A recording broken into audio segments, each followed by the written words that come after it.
نگران حکومت کا تصور آخر کس نے متعارف کرایا؟ کیا یہ واقعی جمہوری ضرورت تھی یا آمریت کو آئینی لباس پہنانے کا ایک منصوبہ؟ اگر آمریت پاکستان میں ختم ہو چکی ہے تو پھر آج بھی آئین کے اندر ضیاء الحق، ایوب خان اور مشرف کی دستوری میراث کیوں زندہ ہے؟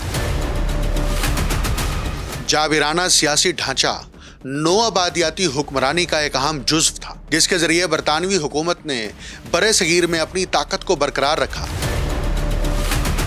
کیا پاکستان گزشتہ 8 دہائیوں سے آج بھی نو آبادیاتی نظام میں جکڑا ہوا ہے؟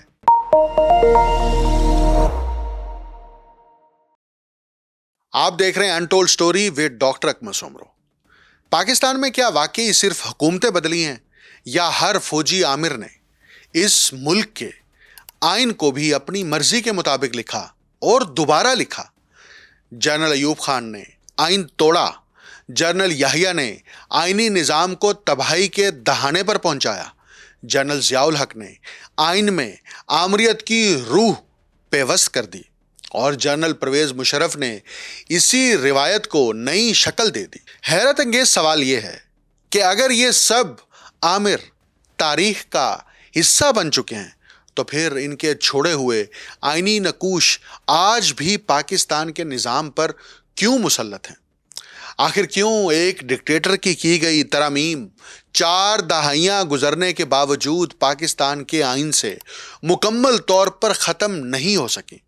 کیا پاکستان آج بھی عوام کے آئین سے چل رہا ہے یا ڈکٹیٹر کی لکھی ہوئی دستوری میراث سے؟ برِ صغیر پر سیاسی اجارہ کو تقویت دے کر معاشی مفادات کا حصول برطانوی نوآباد کاروں کا بنیادی ہدف رہا۔ فوج کشی، جنگوں اور فسادات کے ذریعے سے برِ صغیر پر زبردستی تسلط قائم کرنے کے لیے استعماری طاقت نے نوآبادیاتی سیاسی ڈھانچہ تشکیل دیا، جس کا مقصد برِ صغیر میں سامراجیت کی جڑوں کو مضبوط کرنا تھا۔ برطانوی حکام نے اس ضمن میں برِ صغیر میں جمہوری پروسیس کو معطل رکھا اور کم و بیش 2 صدیوں تک اس پروسیس کو معطل رکھا، اور آمرانہ تصور حکومت کے تحت نو آبادیاتی ادارہ جات متعارف کرائے۔ سلطنت مغلیہ کے ساتھ کیے گئے معاہدات کی سنگین خلاف ورزیاں کی، ان معاہدات کو توڑا گیا۔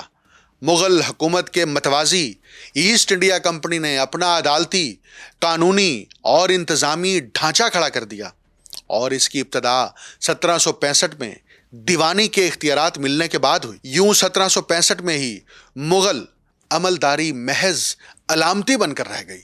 بنگال میں عدالتی نظام تشکیل دیا گیا، جس کا دائرہ وسیع کرتے کرتے دہلی تک پہنچایا گیا۔ نوآبادیاتی منتظمین نے عدلیہ کو انتظامیہ کے ماتحت کیا اور ہر اس ادارے کو کمزور کیا جو نوآبادیاتی استعماریت کے لیے خطرہ بن سکتی تھی۔ چنانچہ نوآبادیاتی سیاسی ڈھانچہ تشکیل دیا گیا، جسے ہم جابرانہ غیر جمہوری سیاسی ڈھانچہ کہہ سکتے ہیں۔ اس غیر جمہوری سسٹم کے تحت برِ صغیر کی مزاحمت اور مخالفت کو جبر و استبداد کی بنیاد پر دبایا جاتا رہا۔ جابرانہ سیاسی ڈھانچہ نوآبادیاتی حکمرانی کا ایک اہم جزو تھا، جس کے ذریعے برطانوی حکومت نے برِ صغیر میں اپنی طاقت کو برقرار رکھا۔ نوآبادیاتی قوانین لاگو کر کے سامراجیت کو پروان چڑھایا گیا، جس کے لیے عدالتی سسٹم متعارف کرایا گیا۔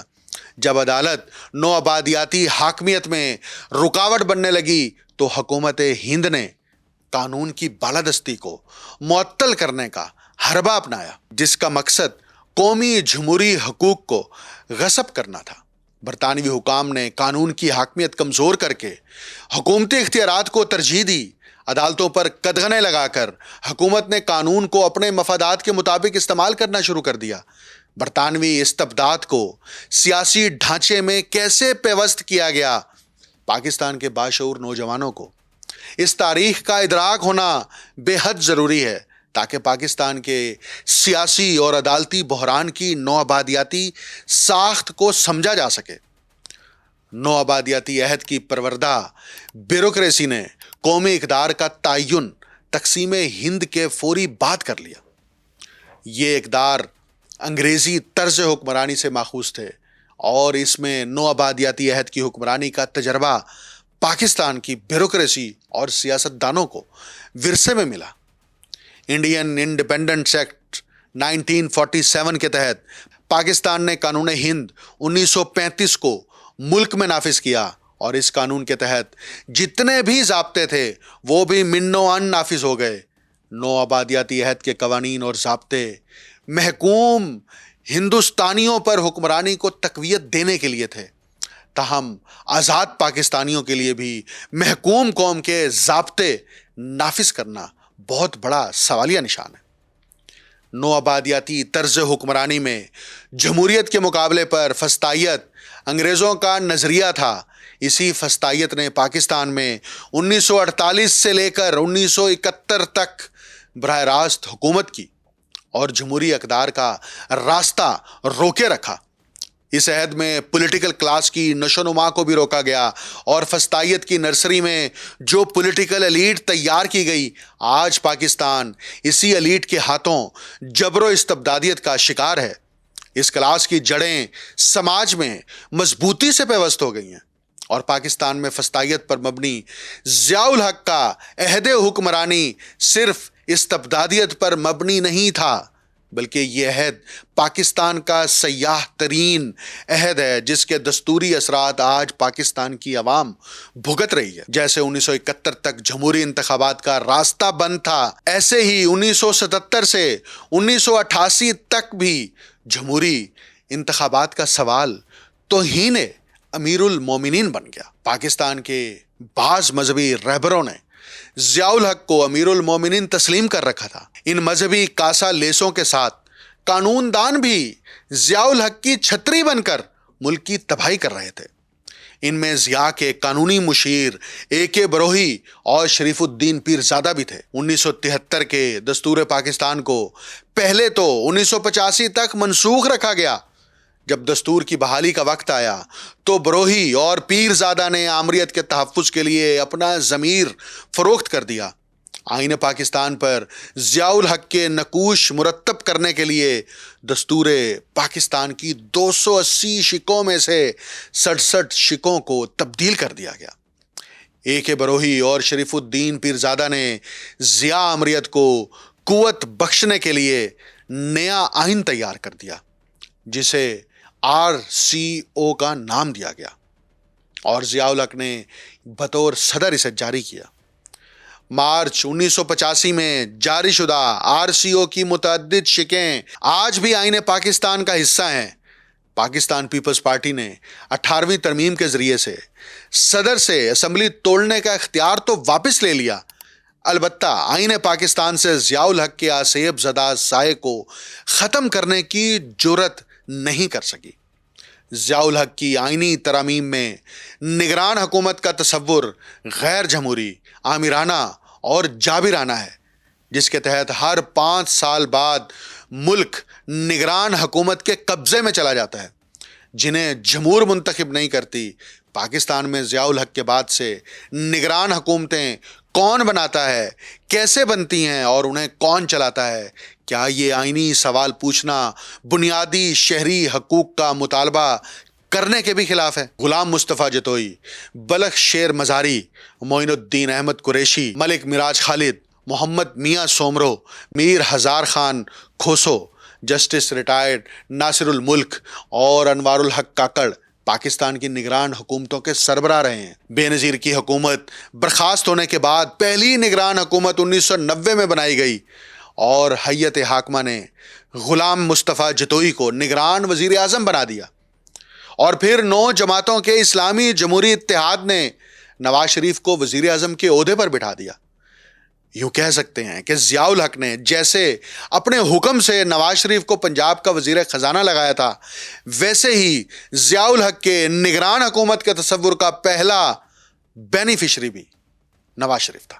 نگران حکومتوں کا تصور 1973 کے آئین میں نہیں تھا، حتیٰ کہ 1956 اور 1962 کے آئین میں بھی ایسا کوئی حکومتی تصور پیش نہیں کیا گیا تھا۔ جنرل ضیاء کی آمریت میں 1985 میں نگران حکومت کا تصور آئینی ترامیم کے ذریعے پیش کیا گیا، نان پارٹی سسٹم کے تحت ضیاء نے انتخابات کرائے. انتخابات کے بعد نئی اسمبلیوں کے اجلاس منعقد ہونا تھے اور نئی اسمبلیوں کے اجلاس سے پہلے ہی ضیاء الحق نے اپنی پسند کا آئین پاکستان صدارتی حکم کے ذریعے سے نافذ کر دیا. ضیاء الحق نے آئین میں آمریت کی پیوند کاری کی جسے اصلی آئین بنا کر پیش کیا جاتا ہے. 1973 کے اصل آئین کے آرٹیکل 94 کے تحت اس وقت تک وزیر اعظم اور وزرائے اعلیٰ عہدوں پر تعینات رہیں گے جب تک ان کے جانشین منتخب نہ ہو جائیں. ضیاء الحق کی موت کے بعد جب جب نگران حکومتیں بنائی گئیں، ان حکومتوں میں اشرافیہ اور ان کے سہولت کاروں کو وزیر اعظم، وزرائے اعلیٰ اور وزیر کے مناصب عطا کیے گئے. غیر جمہوری طریقے سے تشکیل پانے والی نگران حکومتوں نے قومی خزانوں، پالیسیوں کو ایسے پیش کیا جیسے انہیں وطن عزیز کے کروڑوں ووٹرز نے اپنا نمائندہ بنا کر حکومتی مناصب پر بٹھایا. ملک کی نگران حکومت بین الاقوامی معاہدات کرنے لگتی ہیں. نگران حکومت ایسے پالیسی ساز فیصلے کرنے لگتی ہیں. نگران حکومت آئندہ حکومت کی تشکیل کے لیے سیاسی جماعتوں کی سہولت کاری کا کردار نبھانے لگتی ہیں. نگران حکومت سرکاری وسائل پر اپنے من پسند وزیروں، مشیروں کو اختیارات سونپ کر ضیاء کی آمریت کے عہد کی یاد دلاتی ہیں. نگران حکومت کی طاقت کا اندازہ لگائیے کہ تمام سیاسی جماعتیں بے بس و لاغر نظر آتی ہیں کہ آئین پاکستان کے تحت 90 روز میں الیکشن کرانے کی دستوری شک کا نفاذ تک نہیں کرا پاتی. نگران حکومت کی طاقت کا اندازہ لگائیے کہ نواز شریف کی سزا کو معاف کر دیا جاتا ہے. نگران حکومت کی طاقت کا اندازہ لگائیے کہ برطانیہ اور امریکہ کے ساتھ براہ راست قومی پالیسی کے امور پر تبادلہ کیا جاتا ہے. اور نگران حکومت کی طاقت کا اندازہ لگائیے کہ وہ پاکستان پیپلز پارٹی کو ریلیف دیتی ہے. اور نگران حکومت کی طاقت کا اندازہ لگائیے کہ وہ پاکستان تحریک انصاف کو تحفظ اور سہولت فراہم کرتی ہے.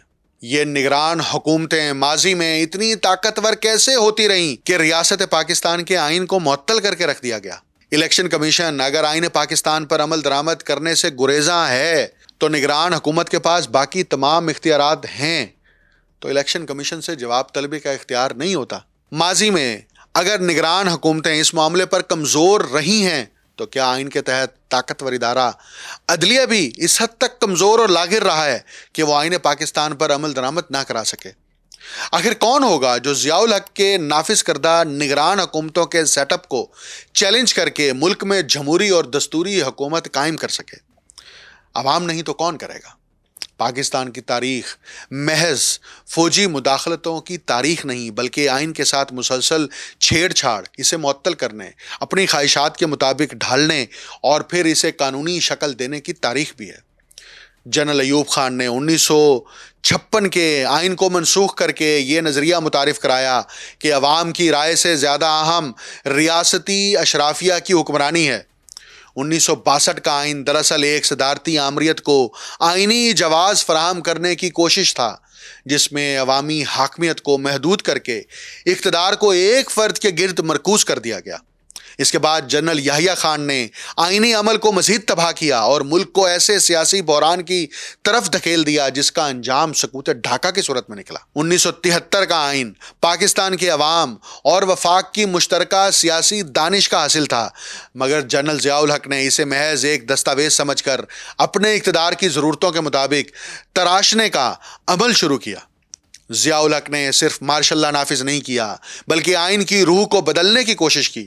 8ویں ترمیم کے ذریعے پارلیمانی نظام پر صدارتی بالادستی مسلط کی گئی، منتخب حکومتوں کو برطرف کرنے کے اختیارات پیدا کیے گئے اور ریاست کے اندر ایک ایسا غیر منتخب طاقت کا مرکز تشکیل دیا گیا جو عوامی مینڈیٹ سے بالاتر ہو گیا. یہ محض آئینی ترامیم نہیں تھی بلکہ عوامی حاکمیت کے تصور پر ایک منظم حملہ تھا. اسی طرح جنرل پرویز مشرف نے بھی ایک منتخب حکومت کو فارغ کیا اور نواز شریف کو وزارت عظمیٰ سے ہٹا کر جیل بھیج دیا گیا. صرف یہی نہیں بلکہ نواز شریف کو ملک بدر کر دیا گیا. اور آج بھی پاکستان اس کے اثرات جو ہے وہ اس کے نتائج جو ہے مسلسل بھگت رہا ہے. اس سے بھی زیادہ افسوسناک حقیقت یہ ہے کہ ضیاء الحق کے نافذ کردہ آئینی ڈھانچے کو بعد کے ادوار میں بھی مکمل طور پر ختم نہیں کیا جا سکا. جنرل پرویز مشرف نے بھی اسی روایت کو آگے بڑھاتے ہوئے لیگل فریم ورک آرڈر اور 17ویں ترمیم کے ذریعے آئین کو دوبارہ اپنی سیاسی ضروریات کے تابع بنا دیا۔ گویا پاکستان میں ہر مارشل لا ڈکٹیٹر نے آئین کو قومی امرانی معاہدہ نہیں بلکہ اقتدار کے حصول اور اس کے تحفظ کا ایک آلہ سمجھا۔ ہر مارشل لا نے آئین کو معطل کیا، پھر اسی آئین کو اپنی مرضی سے تبدیل کیا اور آخرکار انہی تبدیلیوں کو قانونی اور آئینی قرار دے کر قوم پر مسلط کر دیا۔ سوال یہ ہے کہ اگر پاکستان نے آمریتوں کو مسترد کر دیا ہے تو پھر ان آمریتوں کے چھوڑے ہوئے آئینی نقوش آج بھی کیوں زندہ ہیں؟ اگر 8ویں ترمیم جمہوریت دشمن تھی تو اس کے تمام اثرات کیوں ختم نہیں کیے گئے؟ اگر ضیاء الحق کا سیاسی اور نظریاتی منصوبہ تاریخ کے کٹہرے میں مجرم قرار دیا جا چکا ہے تو پھر اس کی پیدا کردہ آئینی ساختیں آج بھی ریاستی نظام کا حصہ کیوں ہیں؟ حقیقت یہ ہے کہ پاکستان کی جمہوریت صرف فوجی مداخلتوں سے نہیں بلکہ ان آئینی یادگاروں سے بھی نبرد آزما ہیں جو آمریتوں نے اپنے بعد چھوڑ دی۔